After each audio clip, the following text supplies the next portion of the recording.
ಅಭಿಜ್ಞಾನ ಶಾಕುಂತಲಂ ಮಹಾಕಾವ್ಯದಲ್ಲಿ ಕಂಡುಬರುವ ಶಕುಂತಲಾ ಮತ್ತು ದುಷ್ಯಂತರ ಕತೆ. ಈ ಕಥೆಯು ಕೇವಲ ಪ್ರೇಮ ಕಥೆಯಲ್ಲ, ಅದಮ್ಯ ಧೈರ್ಯ ಮತ್ತು ಮಾತೃತ್ವಕ್ಕೆ ಗಮನಾರ್ಹ ಉದಾಹರಣೆಯಾಗಿದೆ. ಶಾಕುಂತಲೆ ಗರ್ಭಿಣಿಯಾಗಿದ್ದಾಗ ಶಾಪದ ಪ್ರಭಾವದಿಂದ ಅವಳ ಗಂಡ ಅವಳನ್ನು ಮರೆತು ಬಿಟ್ಟನು.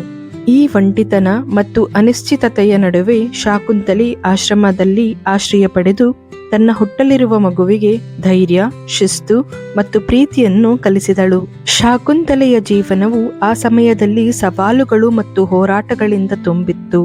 ಅವಳು ತನ್ನ ಗಂಡನ ನೆನಪು ಮತ್ತು ಸ್ವೀಕಾರಕ್ಕಾಗಿ ಹೋರಾಡಬೇಕಾಯಿತು. ಆದರೂ ಅವಳು ತನ್ನ ಇಚ್ಛಾಶಕ್ತಿ ಮತ್ತು ತಾಳ್ಮೆಯಿಂದ ಈ ಎಲ್ಲಾ ತೊಂದರೆಗಳನ್ನು ಜಯಿಸಿದಳು. ಅವಳು ತನ್ನ ಮಗ ಭರತನಿಗೆ ಉನ್ನತ ಆದರ್ಶಗಳು, ನೈತಿಕ ಮೌಲ್ಯಗಳು ಮತ್ತು ನ್ಯಾಯಯುತ ಹೃದಯವನ್ನು ನೀಡಿದಳು.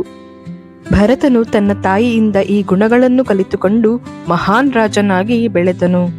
ಸಕಲ ಕಲಾ ವಲ್ಲಭನಾಗಿ ಸರ್ವಗುಣ ಸಂಪನ್ನನಾಗಿ ಹೊರಹೊಮ್ಮಿದನು. ಇಂದು ನಮ್ಮ ದೇಶವನ್ನು ಅವನ ಹೆಸರಿನಿಂದ ಭಾರತ ಎಂದು ಕರೆಯಲಾಗಿದೆ.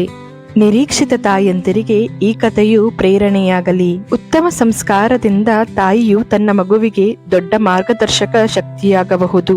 ತಾಳ್ಮೆ ಮತ್ತು ನಿರ್ಣಯದಿಂದ ಅವಳು ಯಾವುದೇ ಅಡಚಣೆಯನ್ನು ಜಯಿಸಬಹುದು. ಸುಗುಣ ಸಂಪದ್ಭರಿತ ಮಗುವಿಗಾಗಿ ಶ್ರೀಗರ್ಭ ಗರ್ಭ ಸಂಸ್ಕಾರಕ್ಕೆ ಸೇರಿಕೊಳ್ಳಿ.